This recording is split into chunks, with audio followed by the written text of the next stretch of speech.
N جب وہ پانی آپس میں ملے تو فرعون نے کیا کہا؟ اس نے کہا آمنت بربی بنی اسرائیل، میں بنی اسرائیل کے رب پر ایمان لے آیا، لیکن رب کی طرف سے پیغام آیا ہم یہ تو نہیں نہ دیکھتے، ہم تو یہ بھی دیکھتے ہیں کہ سابقہ ریکارڈ میں کیا ہے۔ فرمایا اب تم مجھ پر ایمان نہیں لا رہے بلکہ موت کے ڈر سے تم مجھ پر ایمان لا رہے ہو۔ تو اس وقت خبر نہیں ہوتی۔ وہ ایک بادشاہ تھا، اس نے جنت کو بھی تعمیر کیا، دوزخ کو بھی تعمیر کروایا، غالباً قارون تھا۔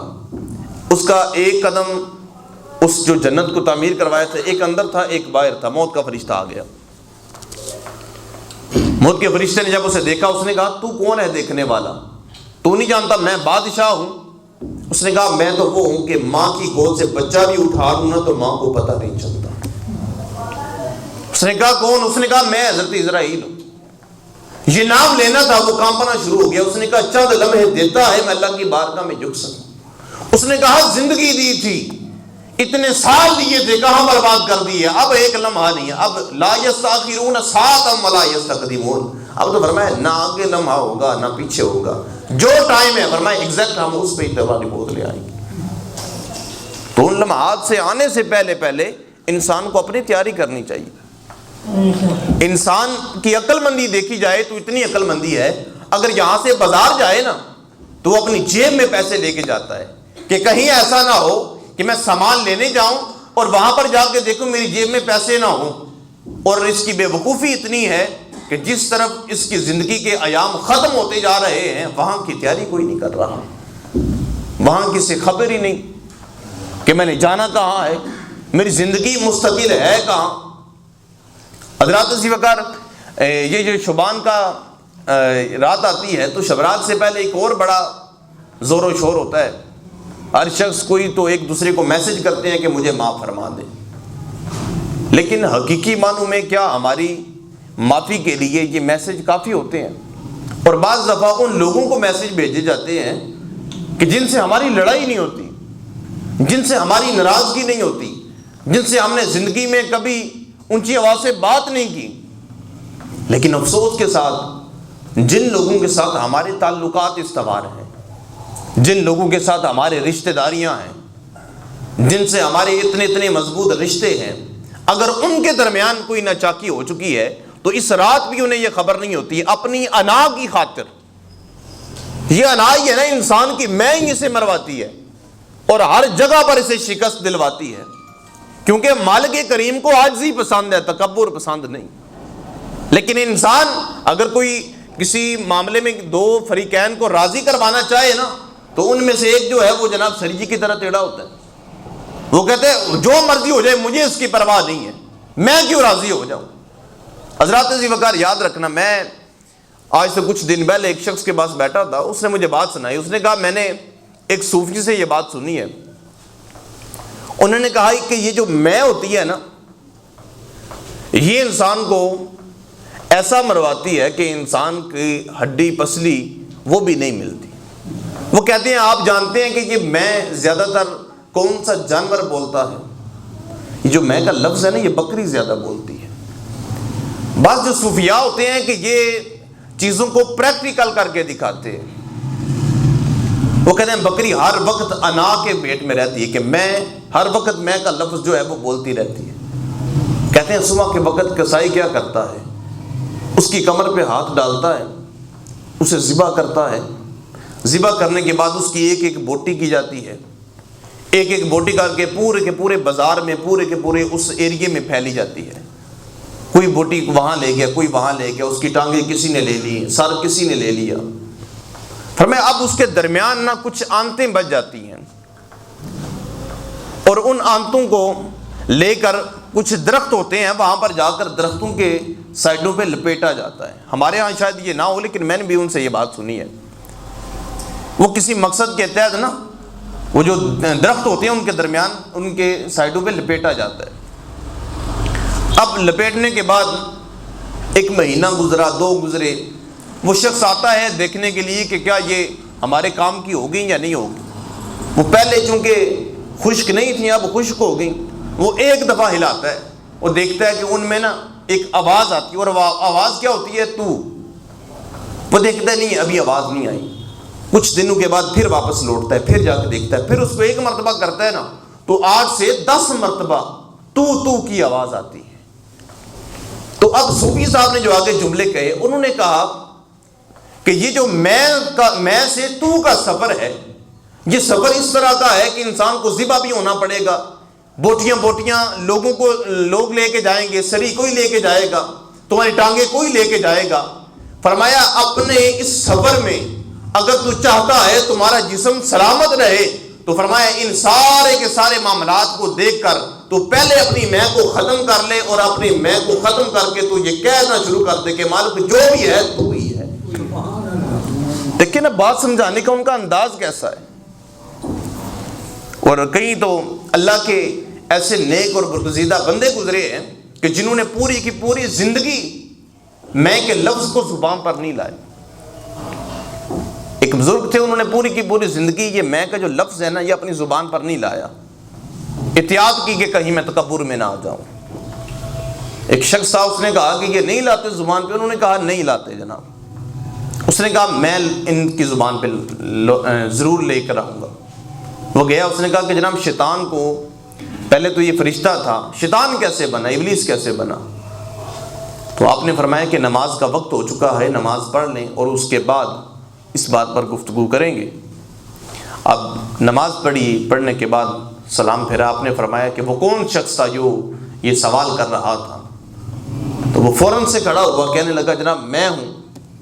آپ نے فرمایا یہی وہ لفظ ہے جس کی وجہ سے فرشتہ تھا، اور فرشتے کے جو اس نے اپنی انا اندر لے آیا اس کی وجہ سے وہ شیطان بن چکا۔ یعنی وہ فوراً کھڑا، اس نے کہا میں ہوں، کیا یہ رہا تھا میں کا لفظ ان سے نکلواؤں گا، لیکن نکل اپنے اندر آیا۔ تو یہ بات ہے ہماری انا کی وجہ سے۔ بولے شاہ رحمۃ اللہ علیہ فرمایا نہ پھلاں دا پہلے ارک بنا، ارکاں دے پھر کٹ دریا، مچھلیاں وانگوں چوبیاں لا، پھر بھی بلیا بو نہیں مکنی، پہلے اپنی میں مکا۔ تو مرض یہ کر رہا تھا، اس رات کو بھی کچھ لوگ اپنی انا کی خاطر، اپنی میں کی خاطر وہ اپنے رشتہ داروں سے راضی نہیں ہوتے۔ اور راضی کیوں نہیں ہوتے؟ انہیں کیونکہ مرنے کا یقین نہیں ہوتا۔ مرنا ہے، یقین ہو یا نہ ہو، لیکن چونکہ یہ ایسی مقدس رات ہے، ہم اللہ کی بارگاہ میں معافیاں مانگتے ہیں، تو کیوں نہ جن رشتہ داروں سے ہماری کوئی سرزنش ہو چکی ہے۔ میں نے ایک حدیث سنائی تھی آپ کو کہ جو شخص، دو آپس میں لوگ ناراض ہیں نا، جو راضی ہونے کے لیے پہلے جائے گا اللہ کریم اسے جنت میں بھی پہلے داخل فرمائے گا۔ لیکن چونکہ ہمارا اس طرف دھیان نہیں ہے، خدا سے معافی مانگنے کے لیے پہلے ہمیں جن لوگوں کا دل دکھایا ہے، جن لوگوں سے ہمارا کسی نہ کسی طریقے سے زیادتی ہوئی ہے، ان سے معافی مانگنا لازم ہے۔ اور جب تک وہ معاف نہیں کریں گے تب تک اللہ بھی معاف نہیں فرمائے گا۔ میں نے وہ حدیث مبارکہ پڑھی ہیں، ان میں سے کچھ حدیث مبارکہ کے تحت کچھ ایسی چیزیں ہیں کہ اس رات تمام لوگوں کی بخشش ہو جائے گی، لیکن 14 لوگ ایسے ہیں کہ اس رات بھی ان کی بخشش نہیں ہوگی۔ یہ جو 15واں شعبان ہے، شب برات، اس رات بھی ان لوگوں کی بخشش نہیں ہوگی جن میں یہ ان 14 میں سے ایک بھی بات پائی جاتی ہے۔ پہلی چیز کیا ہے کہ جو شخص اللہ کے ساتھ کسی کو شریک ٹھہراتا ہے اس شخص کی بخشش نہیں ہوگی۔ اور فرمایا دوسرا، بغیر کسی شرعی وجہ کے اپنے دل میں اس نے کینہ پال رکھا ہے، بغض پال رکھا ہے۔ اور یہ چیزیں ایسی ہیں کہ جن کو دوسری زبان میں حسد بھی کہا جاتا ہے۔ اور حسد ویسے دل میں کسی کو دیکھا آپ نے کہ اس کے پاس اچھی گاڑی ہے، اچھا علم ہے، اس کے پاس کوئی بھی چیز اچھی آ جاتی ہے تو آپ حسد کرنا شروع کر دیتے ہیں۔ تو یہ اگر اندر ہے تمہارے کسی کے بارے میں، اور تم اس رات بھی اللہ کی بارگاہ میں جھکے ہو، جب تک اس کو نکالو گے نہیں اس وقت تک تمہاری بخشش نہیں ہو سکتی۔ تو اپنی بخشش کے لیے ان چیزوں کو نکالنا ضروری ہے۔ آگے تیسری چیز آتی ہے اہل حق کی جماعت سے الگ رہنے والا۔ آپ جانتے ہیں کہ یہ لوگ حق ہیں اور ان کی جماعت سے آپ پھر الگ ہوں گے۔ یہ کسی بھی معاملے میں آ جاتا ہے، چاہے صلحاء کی محفل ہو اللہ کے ولیوں کی، اور آپ اس سے الگ بیٹھے ہوں، اس کا ایک معنی یہ بھی بنتا ہے، دوسرا یہ بھی بنتا ہے آپ کے رشتہ دار ہیں اور وہ حق پر نہیں ہیں، زمین کا معاملہ بن گیا یا کسی کا معاملہ بن گیا، لیکن آپ نے چونکہ ان کا ساتھ اس لیے دیا ہمارے رشتہ دار ہیں، اور دوسرے حق پر ہیں آپ کو پتا ہے، لیکن اس کے باوجود آپ نے اپنے رشتہ داروں کا ساتھ دیا، تو اس وجہ سے آپ پر یہ معاملہ آ جائے گا۔ اور اس بندے کی بھی بخشش نہیں ہے جو جھوٹیاں گواہیاں دیتا ہے اپنے رشتوں کو بچانے کے لیے، اور جب اپنی بات آئے تو پھر وہاں پر تو ہم سب جانتے ہیں کہ کیا کیا معاملات ہو جاتے ہیں۔ چوتھا، وہ شخص عورت ہو یا مرد ہو، تواتر زنا کرنے والا ہو، اس کی بھی بخشش نہیں ہوگی۔ اور پانچویں چیز آ جاتی ہے رشتہ داری توڑنے والا، یہ میں نے پہلے بھی عرض کر دیا ہے۔ اور رشتہ داریاں جو شخص توڑتا ہے نا، یاد رکھیں اس کے نہ تو رزق میں برکت رہتی ہے نہ عمر میں برکت رہتی ہے۔ اگر کوئی شخص چاہتا ہے کہ میری عمر بھی بڑھے، میرے رزق میں بھی برکت ہو، عمر میں جو برکت ہوتی ہے نا، اس کا مطلب یہ ہوتا ہے انسان تمام بیماریوں سے محفوظ رہتا ہے۔ جو اس کی ظاہری باطنی بیماریاں ہوتی ہیں نا، انسان اس سے محفوظ ہو جاتا ہے۔ اسی کا نام ہے کہ انسان کے جو عمر ہے اس میں برکت ہو جاتی ہے۔ اور آگے چھٹی چیز آ جاتی ہے ٹخنوں سے نیچے کپڑا لٹکانے والا، یہ اس وقت تکبر کی علامت سمجھی جاتی تھی۔ اور ساتویں چیز آ جاتی ہے ماں باپ کی نافرمانی کرنے والا، اس پر بھی میں نے پورا ایک جمعہ پڑھایا ہے، اگر آپ کو یاد ہو کہ ماں باپ کی نافرمانی کرنے والے کے لیے کیا کیا سزائیں ہیں۔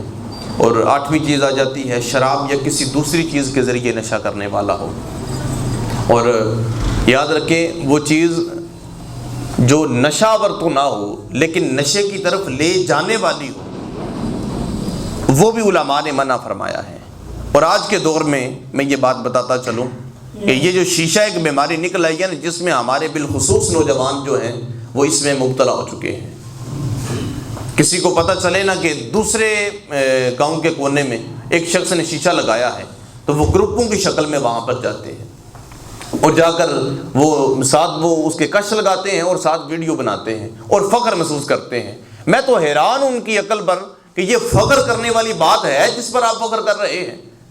ایک تو آپ غلط کام کر رہے ہیں اور پیسوں کا ضیاع کر رہے ہیں، اور دوسرا وقت کا ضیاع کر رہے ہیں، اور تیسرا ایک بری عادت کو آپ ویڈیو بنا کر لوگوں تک پہنچا رہے ہیں۔ کتنی چیزیں اس میں آ گئی۔ تو خدا کے لیے ان چیزوں سے بچیں، اور جن لوگوں کا اثر ہے اپنی اولاد پر، اپنے چھوٹوں پر، وہ بھی انہیں اس چیز سے دور رکھنے کی کوشش کریں۔ دیکھیں حقہ ایک الگ چیز ہے، لیکن آپ کبھی جا کے سائنسی تحقیق کریں نا نیٹ پر کہ اس کے نقصانات کیا ہیں، تو پھر آپ کو پتہ چلے گا۔